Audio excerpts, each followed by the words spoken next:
doesn't even matter how much it is. It could be $50. The idea of winning $200 for free, I love getting it. Last night I had the Cowboys plus 8.5, so it didn't work out because their kicker stinks. I would have covered if not for the kicker. Zerline was terrible. So bad. Bad. It was like, in the end, Andy Dalton was fine. If they could make kicks, they would have covered. I felt like... I mean, you want a touchdown on one of those drives, but... Or a made field goal. Yeah. Like the game yes, really... you would settle for one of those three made field goals. If you start looking at the numbers, they had 10 more first downs than Baltimore. You would think... No, they were in it. Yeah, if you look at the numbers, you would think Dallas lost close. Because they played... I mean, they were the right side to be on. They couldn't make kicks. So it's like sometimes I'll lose a bet and be furious. Other times I lose a bet and I'm like, I was on the right side. Dallas was the play, but it's like, what are you going to do? You can't miss 3 field goals. Former Cowboy and Bronco DeMarcus Ware. I think DeMarcus Ware's the one with the story. It's just, I say this all the time, Joy Taylor, if you're on radio, there's so much more talent in the South, high school football talent. Yeah, I'll give you a prime example.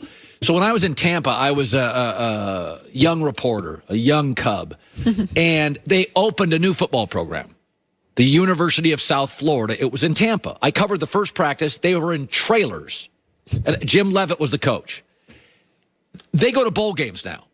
Like they're a real football program. UCF didn't exist, a couple decades ago. You can literally start a new program, Coastal Carolina or something, in that part of the country, and there's so much talent. You'd take about 3 years, and you're like, yeah, I got some NFL players and can win. It doesn't work that way out west. The teams we've got. Less kids are playing high school football, not more. You can't just we're going to have a Central California 2 years later. You're like, oh, they're in the Holiday Bowl. It just doesn't work like that. So a lot of talent. So let's start with this. Cowboys kept it close last night, but fell to Lamar and the superior team, the Ravens. They're having, kind of an unlucky season, but not much to me with Dallas will change if they don't make some tough decisions this offseason. 2 ways to look at the Cowboy loss last night. Let's be optimistic. This is the way Jerry Jones is looking at it this morning. Listen, we had 10 more first downs. Our field goal kicker was lousy. And our offensive line is hurt. We still won time of possession. Heck, Andy Dalton got us within range of, we thought, winning this game for about 3.5 quarters. Who can win with the injuries we've dealt with on the offensive line?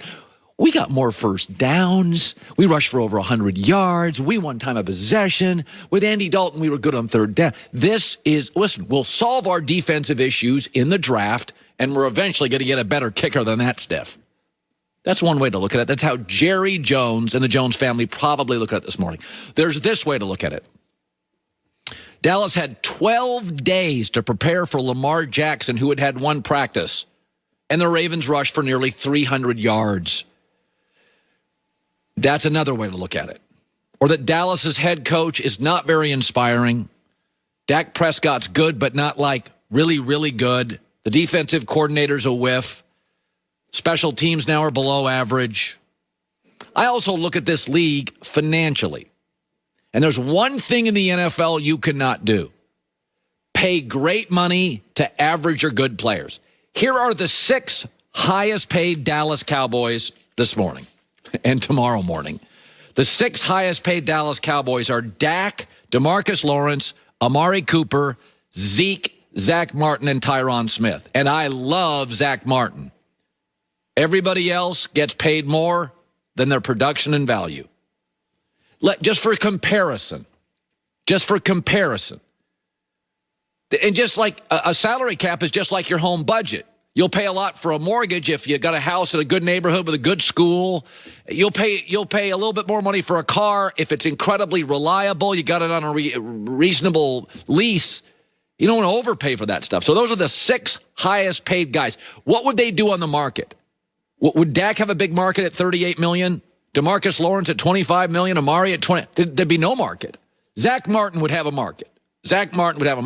So let's go now to the Kansas City Chiefs. They appear to be well run. Here are their 6 highest paid guys. Patrick Mahomes, Frank Clark, Chris Jones, Tyreek Hill, Travis Kelce, and Honey Badger. I'll just give you a heads up. On the market, they're going for top dollar. The Green Bay Packers, Aaron Rodgers, David Bakhtiari, Kenny Clark, Zadarius Smith, Devontae Adams, Preston Smith. By the way, they didn't pay a ton for Zadarius or Preston Smith, so those are not huge contracts. They're not paid that much on the market. All of them get the money they currently make, some more. Let's go to the L.A. Rams. Aaron Donald, Jared Goff, Jalen Ramsey, Robert Woods, Cooper Kupp, Andrew Whitworth. Whitworth hurt and old. He wouldn't get a ton on the market, but he is a left tackle, so he'd get offers on the market if he was there for a year or two. Total team leader. You can complain about Jared Goff all you want. Would they be better with a quarterback you'd never heard of? Jared Goff's won 65% of his games and got to a Super Bowl. Big picture, long-term, 5-year plan.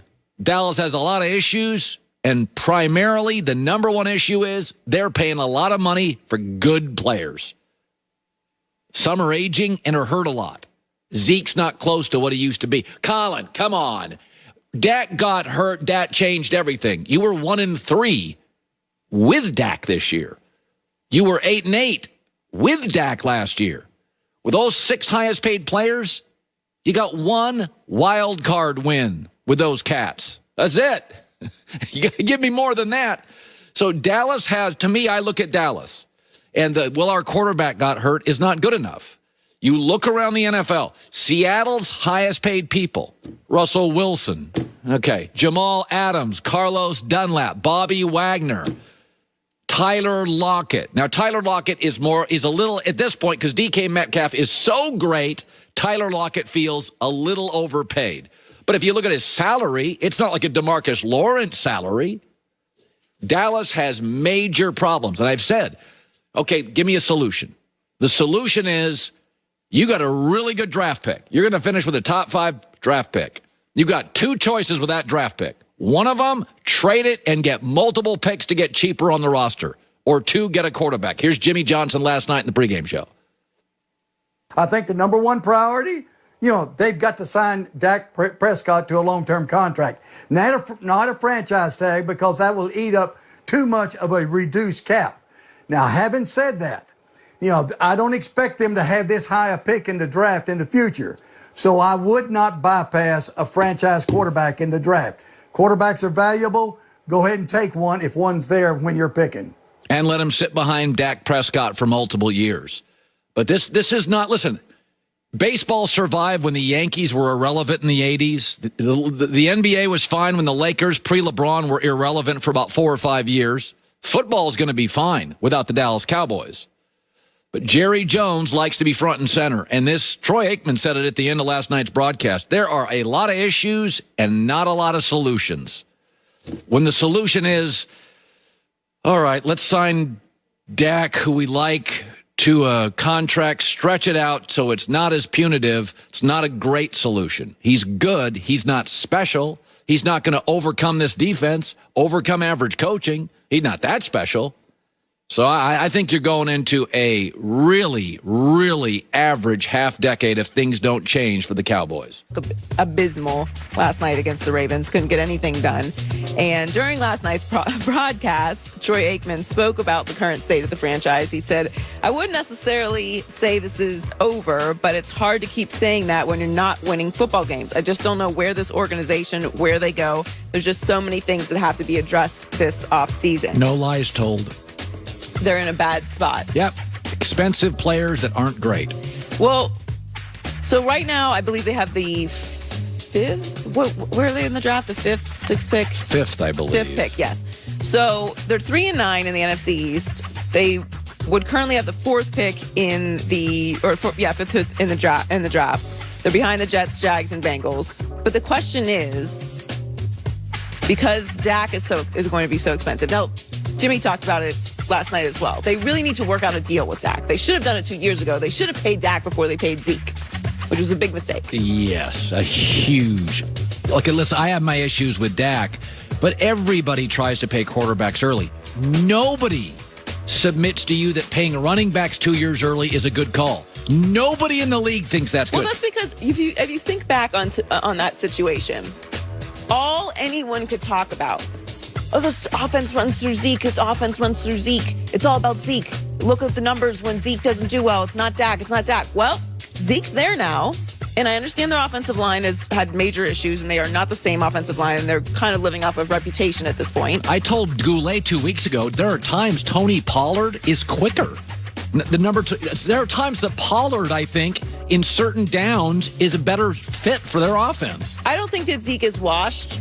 No, he's not, but he's not. But they should have paid Dak before they paid Zeke. And they're in the situation they're in now because of that. And now you either franchise tag him again, which will completely mess up the salary cap situation because he's going to be $40 million.